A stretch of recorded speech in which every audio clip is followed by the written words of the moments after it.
हिमाचल प्रदेश के किन्नौर में बाढ़ की चपेट में कई गांव आ गए हैं, जिसकी वजह से सेब के बाग में कई मजदूर फंस गए, जिन्हें पुलिस और वहां के लोगों ने निकालने का काम शुरू किया है। बाढ़ के पानी का बहाव इतना तेज था कि सड़क पूरी तरह से बर्बाद हो गई। मजदूरों को निकालने के लिए कोई रास्ता नहीं मिला। बताया गया कि अचानक बाढ़ का पानी आने की वजह से यहाँ मजदूर अपनी जान बचाने के लिए सेब के बाग की ओर चले गए और इसके बाद उन्हें काफी मेहनत के बाद यहाँ से निकाला गया। हिमाचल प्रदेश के किन्नौर की यह तस्वीर है, जहां सेब के बागान में काम करने वाले मजदूर इस बाढ़ में फंस गए और उसके बाद स्थानीय लोगों और पुलिस की मदद से इनको धीरे धीरे निकाला गया। अचानक बाढ़ का पानी बढ़ने की वजह से ये लोग सुरक्षित जगह की तलाश में थे और ये एक बाग में फंस गए और उसके बाद स्थानीय लोगों की और पुलिस की मदद से रस्सी का सहारा लेकर इन्हें सुरक्षित बाहर निकाला गया।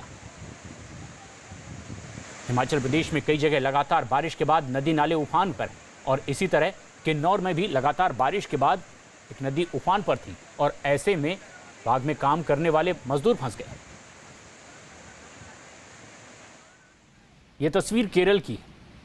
कोच्चि में अचानक उठी समंदर की लहरें पास की बस्ती में घुस गई। लहरें इतनी तेज थी कि लोगों को कुछ समझने का मौका नहीं मिला। समंदर की लहरों में इतनी तेजी थी कि इसकी वजह से चेलानम इलाके में समंदर किनारे बना एक मकान पूरी तरह से ढह गया। लहरों की चपेट में 4 दूसरे मकान भी आ गए। हालांकि इस हादसे में किसी की मौत की खबर नहीं है, लेकिन समंदर का पानी बस्ती में इतनी दूर तक पहुंच गया कि उसने कई घरों को भारी नुकसान पहुंचाया है। केरल के कोच्चि की यह तस्वीर है। समंदर किनारे बसे इन मकानों को जबरदस्त नुकसान हुआ है। दरअसल अचानक समंदर में उठी ऊंची ऊंची इन लहरों ने मकानों को अपनी चपेट में ले लिया और लहरों का ये पानी दूर तक इन मकानों में भी समा गया। एक मकान पूरी तरह से नेस्त नाबूद हो गया, जबकि कई मकान इसकी चपेट में आए और उन्हें नुकसान हुआ है। केरल के कोच्चि में समंदर किनारे बने ये मकान लहरों की चपेट में आ गए। उत्तर प्रदेश के बरेली में कोविड अस्पताल के वार्ड में पानी झरने से अब ये झरना बहता हुआ दिखाई दे रहा है और कोरोना मरीज वार्ड में पानी गिरने से परेशान होकर अपने बेड पर बैठ गए। मरीजों को इस पानी की वजह से परेशानी हुई है, लेकिन अस्पताल प्रशासन ये सब नहीं देख रहा। जब बारिश में अस्पताल की इस लापरवाही का वीडियो वायरल हुआ, तब जाकर प्रशासन की आंखें खुली। अब डिस्ट्रिक्ट सर्विलेंस ऑफिसर ने जांच के बाद कार्रवाई की बात कही है। जो छत से पानी गिरा था, कहीं पाइप का लीकेज वगैरह का हुआ था, वो पानी जो गिरा था वो तुरंत उसके पर कार्रवाई कराई और तुरंत ही उसको साफ वगैरह करा दिया। अब कोई ऐसी दिक्कत उसमें नहीं है। कहाँ का है ये वीडियो? ये राजश्री मेडिकल कॉलेज का वीडियो है। क्या उनसे कोई स्पष्टीकरण भी मांगा जा रहा है क्या? हाँ, उनसे स्पष्टीकरण मांगा है। इस बार मैं अपना स्पष्टीकरण दें और जो भी होगा, क्योंकि ये अगर किसकी लापरवाही है तो उसके रिपोर्ट के बाद में देखा जाएगा। उत्तराखंड में पिथौरागढ़ के मुनस्यारी इलाके में भारी बारिश ने जमकर तबाही मचाई है। भारी बारिश की वजह से पहाड़ से मलबा तेजी से नीचे की तरफ गिरा और आसपास के इलाकों में भरता चला गया। पानी के साथ बहकर आ रहे मलबे को देखकर ऐसा लगा मानो वहां कोई नदी तेज बहाव के साथ बह रही हो। पानी के साथ गिर रहा मलबा जहां से भी गुजरा, वहां लोगों की मुश्किलें बढ़ाता चला गया। कई मकानों में भी मलबा भर गया, जिससे इलाके के लोग दहशत में आ गए और बताया गया कि वहां 5 मकान पूरी तरह से मलबे में दब गए और इसके बाद वहां रह रहे लोगों को निकालकर सुरक्षित जगहों पर पहुंचाया गया। यहां बरसात की वजह से घरों में दरारें भी पड़ गई है। भारी बारिश की वजह से नदियां और बरसाती नाले उफान पर हैं और इसी वजह से कई जगहों पर कटान भी हो रहा है और कई जगहों पर रास्ते भी बह गए। मलबा गिरने की वजह से कई जगहों पर रास्ते भी पूरी तरह से बंद नजर आ रहे हैं।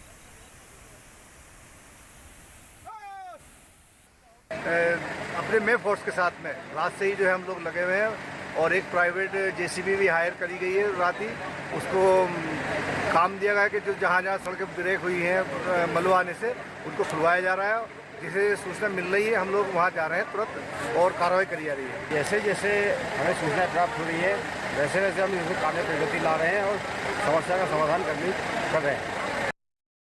पिथौरागढ़ के मुनस्यारी से एक और तस्वीर सामने आई है, जिसमें दिखा कि भारी बारिश और पहाड़ से गिरे मलबे की वजह से वहां बने एक पुल का हिस्सा भी बह गया।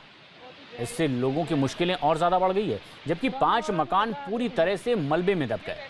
हालात ये हो गए कि शहर की सड़कों से पानी ऐसे बहता दिखाई दे रहा है मानो वहां कोई झरना बह रहा हो। मुंशियारी तहसील का मुख्यालय भी है और यहीं ये मलबा भर गया है और आसपास के लोगों की अब मुश्किलें और ज़्यादा बढ़ती जा रही है।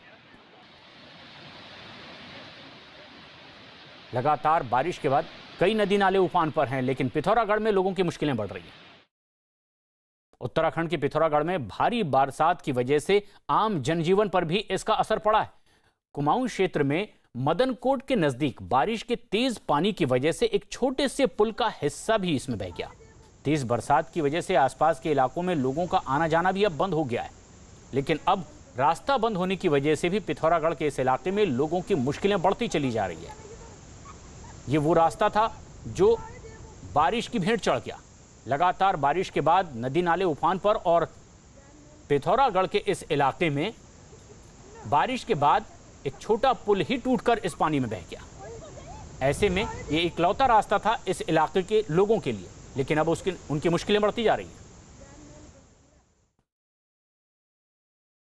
पिथौरागढ़ के मुंशियारी इलाके में भारी बारिश की वजह से वहां लोगों की मुश्किलें अब लगातार बढ़ रही है। भारी बारिश की वजह से वहां कई मकानों में पानी भर गया है और इसके बाद घरों के अंदर पानी भरने से वहां लोगों का सामान पानी में तैरता दिखाई दे रहा है। लोगों की आजीविका की अब मुश्किल और बढ़ती चली जा रही है। लगातार बारिश के बाद ये तस्वीर कई इलाकों में देखने को मिल रही है। सड़कें पूरी तरीके से इस पानी में डूबी हुई हैं।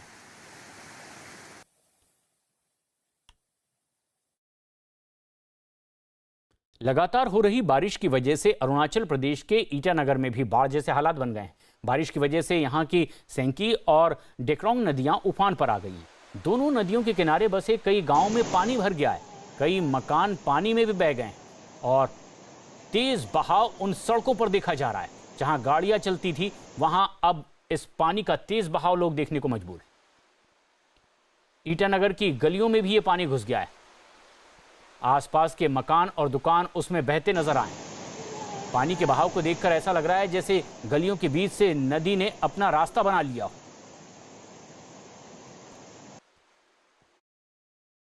केदारनाथ से सांसों को अटका देने वाला एक वीडियो सामने आया है। इस वीडियो में एक ट्रैक्टर भारी भरकम सामान लेकर केदारनाथ जा रहा है।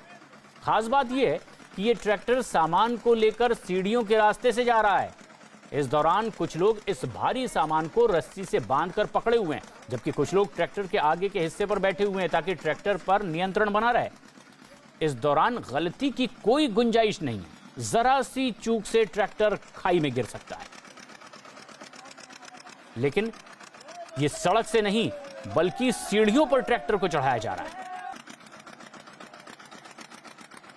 हालांकि कोई हादसा ना हो इसके लिए ट्रैक्टर के सामने भी कुछ लोगों को बिठा दिया गया है ताकि वजन का संतुलन बना रहे और कोई हादसा ना हो, क्योंकि जरा सी चूक के बाद यह ट्रैक्टर जो सामान ले जा रहा है उस सामान सहित नीचे गहरी खाई में गिर सकता था और एक बड़ा हादसा हो सकता था।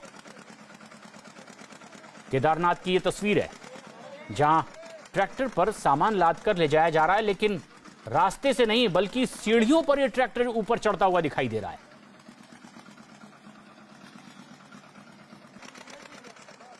उत्तराखंड के चमोली में लगातार हो रही बारिश की वजह से कई जगहों पर हालात और बिगड़ते जा रहे हैं। पीपलकोटी इलाके में भारी बारिश की वजह से जमीन खिसक गई और इसकी वजह से वहां सड़क पर मलबा गिर गया। इस दौरान कई बार रुक रुक कर पहाड़ से पत्थर भी गिरते हुए दिखाई दिए। पहाड़ से बड़े बड़े पत्थर नीचे की तरफ काफी तेजी से गिरते दिखाई दिए। इस दौरान वहां से गुजरने वाले लोगों को भी भारी परेशानियों का सामना करना पड़ा। सड़क पर मलबा गिरने की वजह से गाड़ियों को पहले से ही रोक दिया गया था जिससे कि कोई हादसा ना हो, लेकिन घंटों ये सड़क ऐसे ही जाम रहा और इंतजार इस बात का कि ऊपर पहाड़ से चट्टानें गिरना आखिर कब बंद होंगी।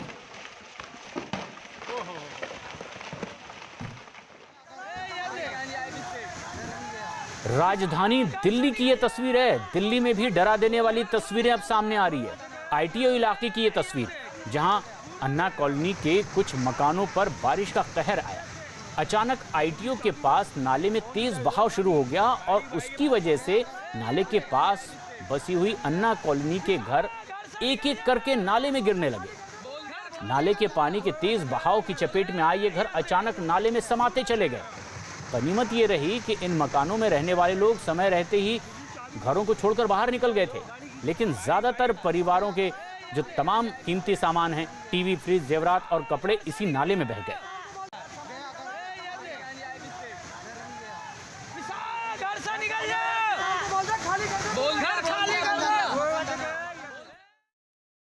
वहीं दिल्ली के ही मिंटो रोड ब्रिज में भरे बारिश में पानी में एक आदमी की मौत हो गई। तेज बारिश की वजह से मिंटो ब्रिज के सबवे पर पानी भर गया और इस दौरान सामान ले जाने वाली एक छोटी गाड़ी इस पानी में डूब गई। बताया जा रहा है कि मरने वाला इसी गाड़ी का ड्राइवर था। जानकारी के मुताबिक ड्राइवर को पानी की गहराई का अंदाजा नहीं था और जब गाड़ी पानी में डूबने लगी तो वो निकल नहीं पाया। ड्राइवर के मरने की खबर मिलते ही प्रशासन के लोग भी मौके पर पहुंचे और मृतक के शव को पानी से बाहर निकाला गया। हालांकि अब मिंटो रोड ब्रिज के नीचे भरे पानी को निकाल लिया गया है और उसमें फंसी गाड़ी को भी वहां से हटा दिया गया है।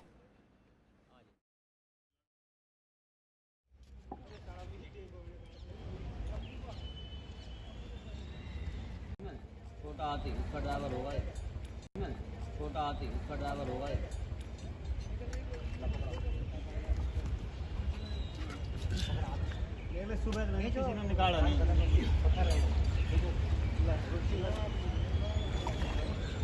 मिंटो ब्रिज पर भरे पानी ने एक टेम्पो ड्राइवर की जान ले ली तो डीटीसी की एक बस भी पूरी तरह से इस पानी में डूब गई। ये तस्वीरें दिल्ली में सीवर सिस्टम पर सवाल खड़े कर रही हैं, क्योंकि मिंटो ब्रिज का ये इलाका दिल्ली के बीचों बीच है, लेकिन हर साल की तरह इस साल भी मिंटो ब्रिज पर पानी भर गया। यहीं पर एक दर्दनाक हादसा भी हुआ और एक आदमी के डूबने से मौत भी हो गई।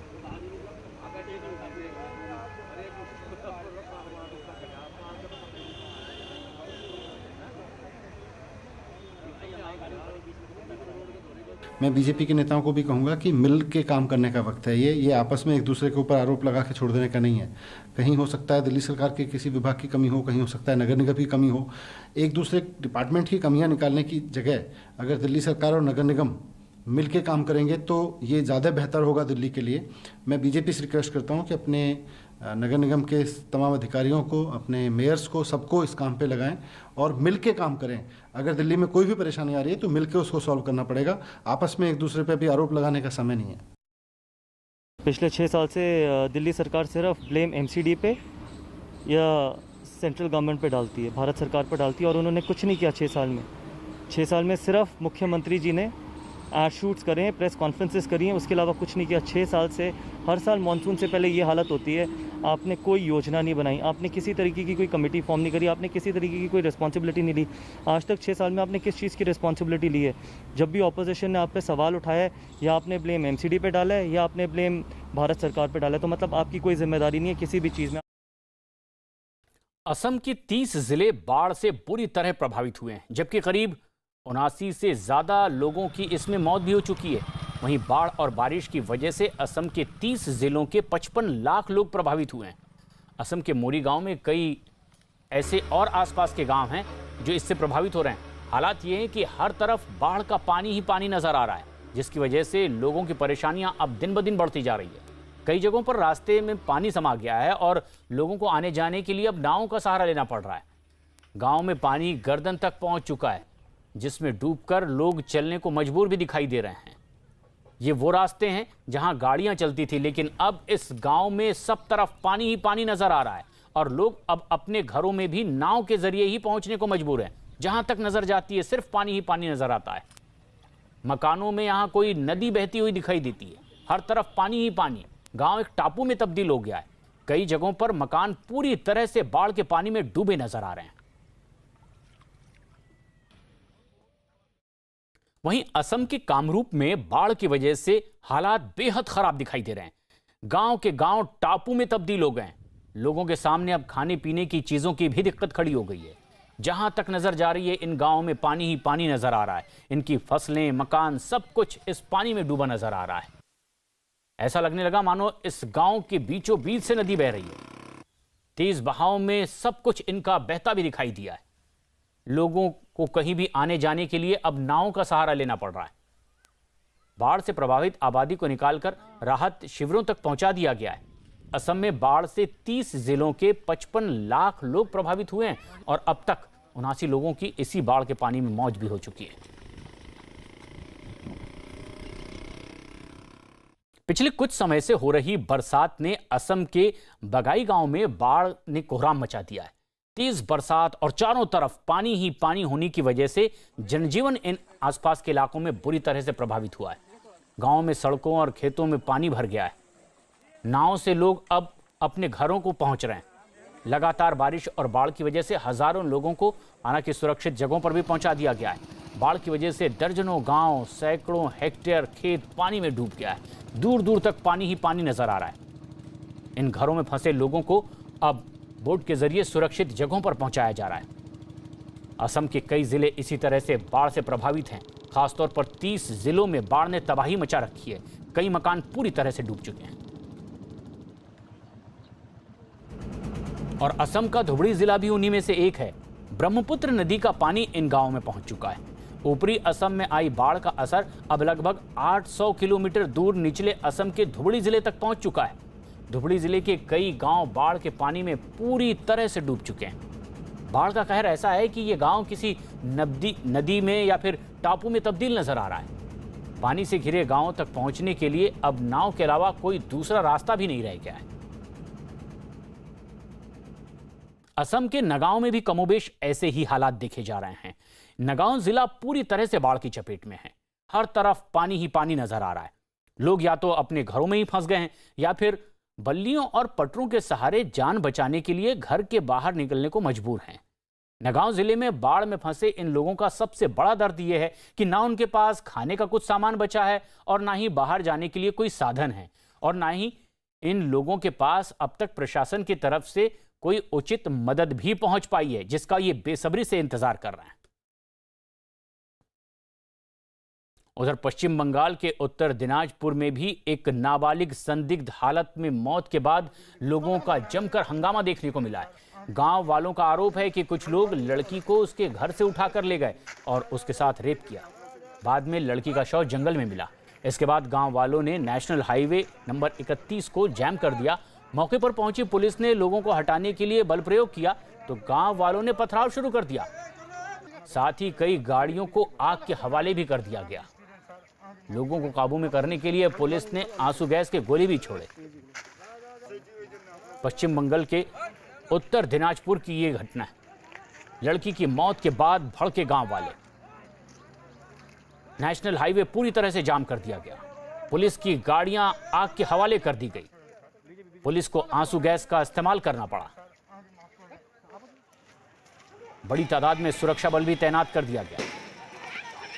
और ये तस्वीर जब सुरक्षा बल पर ही पथराव होने लगा, गांव वाले सुरक्षा बल की इन गाड़ियों को आग के हवाले करते दिखाई दिए। भीड़ के इस हंगामे के बाद सुरक्षा बल को भी पीछे हटना पड़ा। हालांकि इन उग्र भीड़ को काबू करने के लिए आंसू गैस के गोले भी दागे गए। पश्चिम बंगाल के उत्तर दिनाजपुर की ये तस्वीरें, जहां एक लड़की की मौत के बाद गांव वालों ने जमकर हंगामा किया।